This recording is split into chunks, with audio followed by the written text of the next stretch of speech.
কি বলছো তুমি? তুমি তোমার মাকে আজকেও টাকা পাঠাইছো? কি এমন দরকার পড়ছো না 2 দিন পর পর টাকা পাঠানো লাগে? আম্মুর ওষুধ কিনতে হবে আর ওনার রুমের ফ্যানটা নাকি নষ্ট হয়ে গেছে, সেজন্য টাকা লাগছে, সেজন্য দিছিলাম। ওনার কি মাসে 17 বার ওষুধ কিনা লাগে? আর 2 দিন পর পর ফ্যানটা নষ্ট হয়ে যায় না? এগুলো আমি বুঝি না। সব সময় ওষুধের বান্দরে টাকা নিয়ে যায়, এগুলো কি আমি বুঝি না? মানহা, তুমি এগুলো কি বলতেছো? তোমার কি মাথা ঠিক আছে? কথাবার্তা হিসাব করে বলো। তুমি 2 দিন পর পর ওনাকে এতগুলো টাকা পাঠাও কেন? আমাদের কি একটা ভবিষ্যৎ নাই? আমাদের যে একটা বাচ্চা আছে সেটা তুমি ভুলে গেছো? বাচ্চাটা শুধু তোমার না, বাচ্চাটা আমারও। আমাদের যে একটা বাচ্চা আছে সেটা আমার মাথায় আছে, তুমি আমাকে শিখিয়ে দিতে হবে না। সেজন্য কি আমার মা বাবা নাকেই থাকবে নাকি? ওদেরকে আমি টাকা পয়সা দিব না? ওরা আমাকে কষ্ট করে মানুষ করে নাই? আশ্চর্য, তাদের সংসার তুমি কেন চালাতে যাবা? এখন আমাদের আলাদা একটা সংসার হয়েছে না? হ্যাঁ, সংসার হয়েছে তো কি হয়েছে? আমার যতদিন ইচ্ছা ততদিন আমি আমার মাকে টাকা পাঠাবো। তোমার কোনো সমস্যা? হ্যাঁ, আমার সমস্যা। আগে আমার সংসারের ভবিষ্যৎ দেখতে হবে, তারপর অন্য মানুষদেরকে দিতে হবে। শোনো, তোমার মতো মেয়েদের কারণে সংসারে সবসময় অশান্তি হয়। তুমি সবসময় আমাকে এই কথাটা বলো কেন? আমি কি এমন তোমার সংসারে অশান্তি করছি? তুমি কি না করতেছো? আমার বোনরা আমার বাসায় আসলো তাতেও তোমার সমস্যা।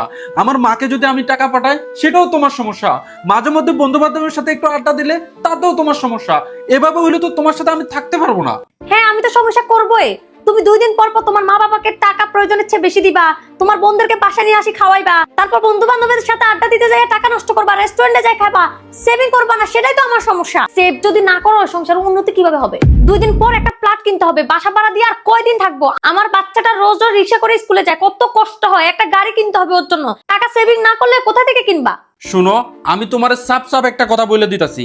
আমার যখন যা ইচ্ছা হবে আমার বাপ মারে পাঠাইতে আমি পাঠাই দেব। আমার যখন ইচ্ছা হবে আমার বন্ধু তখন আমি বাসায় এনে খাওয়াবো।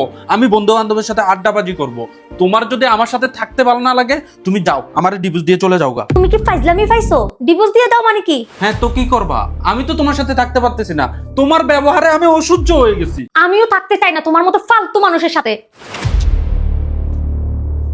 আজকে আমি আপনাদের মাঝে দারুণ একটা প্রোডাক্ট নিয়ে কথা বলবো। প্রোডাক্টটি হলো ইয়োগার্ট মিল হোয়াইটেনিং আন্ডারআর্ম ক্রিম। এই ক্রিমটি প্রাইভেট পার্ট থেকে শুরু করে আন্ডারআর্মস, কনুই, হাঁটু, গাড়ির পিছনে কালো কুচকুচে দাগ খুব কম সময়ে দূর করবে। এই প্রোডাক্টটি থাইল্যান্ড থেকে ইম্পোর্ট করা। এখানে 80 গ্রাম পরিমাণ ক্রিম আছে, অনায়াসে আপনার 6 থেকে 7 মাস চলে যাবে। এই ক্রিম ব্যবহারের ফলে শরীরে অযথা দুর্গন্ধ তৈরি হবে না। অরিজিনাল প্রোডাক্টটি পেয়ে যাবেন রূপচাঁদ লাইফস্টাইল ফেসবুক পেজে।